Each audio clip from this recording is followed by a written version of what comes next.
উপস্থিত ভাই ও বন্ধুরা, আর কয়েক ঘন্টা মধ্যেই ভোটের রেজাল্ট। আজকে একটা কথা আমি পরিষ্কার করে বলে দিতে চাই, এই রাজনীতির মঞ্চে আমি কাউকে ছেড়ে কথা বলি না। আমি কাউকে রাজনীতির মঞ্চে ভয় করি না। মঞ্চে ওঠার আগে দেখলাম 3বার টয়লেটে গেলেন। তো মানুষ টয়লেটে যায় কখন? বন্ধুরা আপনারাই বলুন। হাগা লেগে গেলে মানুষ টয়লেটে যাবে।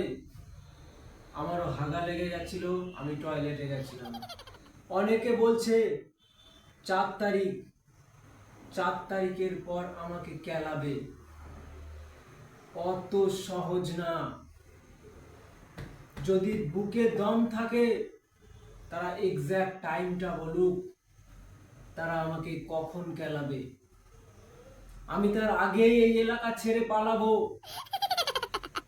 এই গাড়িতে ফুল পেট্রোল করে রাখিস। এবারের ভোটে যদি আমি হেরে যাই, তোমরা বুঝে নিও আমি হেরে গেছি। আর কেন হেরে গেছি? তার কারণ আমি জিততে পারিনি, তাই হেরে গেছি। স্যার, ভয়ে তো আপনার গায়ের লোম খাড়া হয়ে যাচ্ছে। তো গায়ের লোমই তো খাড়া হবে। উপস্থিত জনতা, আপনারাই বলুন তো, এই বয়সে গায়ের লোম ছাড়া অন্য কি খাড়া হবে? ভয়ে দেখছি আপনার প্যান্ট ভিজে গেছে স্যার। তাতে কি হয়েছে? আমি ভয় পাই না।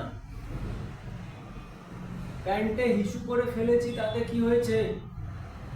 আমার ক্যামেরাম্যানকে দিয়ে আমি ওটা এডিট করে মুছে নেব। আমি ভয় পাই না। স্যার, একজন আপনাকে মারার হুমকি দিচ্ছে।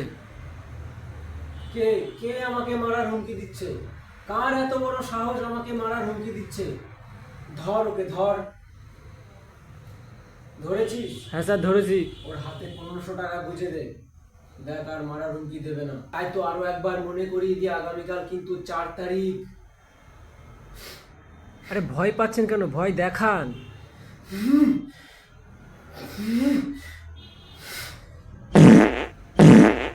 এই রে, হুমকি দিতে গিয়ে আবার হেগে ফেলিস রে। এই লাভা একে স্টেজে কে তুলেছে? এ ভয় পাচ্ছে একে, তাও স্টেজে তুলেছিস। ওই দেখ প্যান্টে আবার হেগে ফেল দিয়েছে। লাভা এখানে, লাভা স্টেজে লাভা।